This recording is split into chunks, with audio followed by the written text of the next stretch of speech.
Pergalės raktas, kas buvo šį kartą? Tokios rungtynės tai tikrai buvo.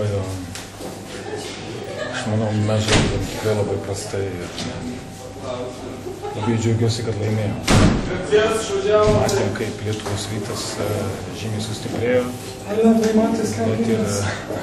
net ir per paskutinės porą savaičių pakeitė žaidimo bruožą. Ir tikrai komanda, kuri tikrai sparčiai tobulėja. Didžiausiai sveikinimai Lietuvos Rytui ir treneriam ir žaidėjam, kad tikrai žaidė puikų krepšinį. Ir mum, aišku, ačiū Dievui, kad laimėjom, nors žaidėm taip labai prastai. Ir pabaiga tokių varžybų buvo tikrai, kur galėjom padaryti geresnį, kaip sakyt, priimti geresnius sprendimus. Tačiau dėja taip neįvyko ir buvo gana didelė intriga. Tai taip susumučiau varžybas. Pats esi Vilnietis, žaidęs Lietuvos Ryte, kaip šiandien jautiesi prie Vilniaus Filialijos? Žinokit, ilgai laukiau šitos dienos. Paprasčiausiai malonu žaisti smagiausiai. Daug draugų, šeima atvažiavo.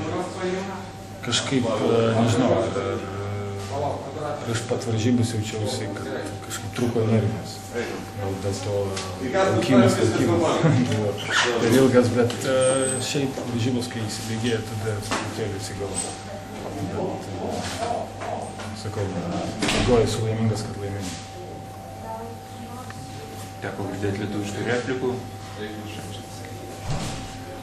Jo, rimai, ramiau. Ne, bet normalu, žaidžiam Lietuvoje.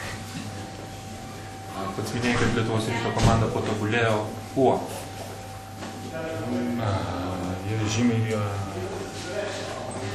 aš manau, jie žymiai geriau išnaudoja vienas kitą. Gynėsi žymiai geriau. Aš sakyčiau, kad praktiškai kiekvienoje pagerino žymą ir plus Kalydas įvedė naujų, kaip sakyti, vėjų, naują braižą ir jo aktyvumas tikrai sutraukė gynybą, kur paskui kiti žaidėjai naudojasi to, nes jisai yra puikus žaidimas.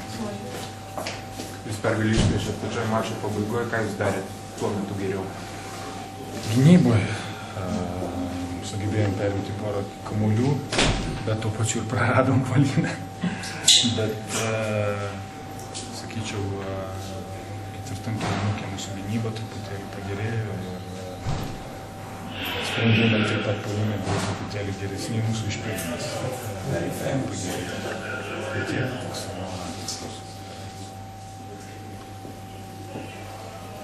Iš šalies atrodė, kad Lietuvos Rytas daug dėmesio skiria jūsų sustabdyti. Jautėt kažkokį išskirtinį dėmesį gynyboje? Nežinau, kaip pasakyti, iš tikrųjų žaidė ir bandai skaityti žaidimą. Nes taip ir yra. Vienas žaidėjas daugiau dėmesio skiria, tai kitas turėtų būti laisvas.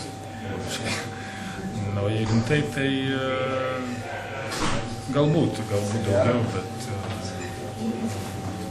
sakyt, aš apie tai negalvoju, stengiuosi žaisti savo žaidimą. Vasarą paskutinį kartą kalbėjome tą vasarą dėl mūsų toli, bet ar mąstote apie tai, norėtumėte žaisti iš Triumfo kitą vasarą? Aš visada sakiau, kad noriu žaisti. Buvo tam tikros priežastys. Saras, dėl kurių tikrai negalėjau žaisti ir tikiuosi, kad šią vasarą tikrai žaisiu. Jeigu manęs reikia, aš būsiu pasiruošęs. Tai tiek. Ačiū. Ačiū Jums.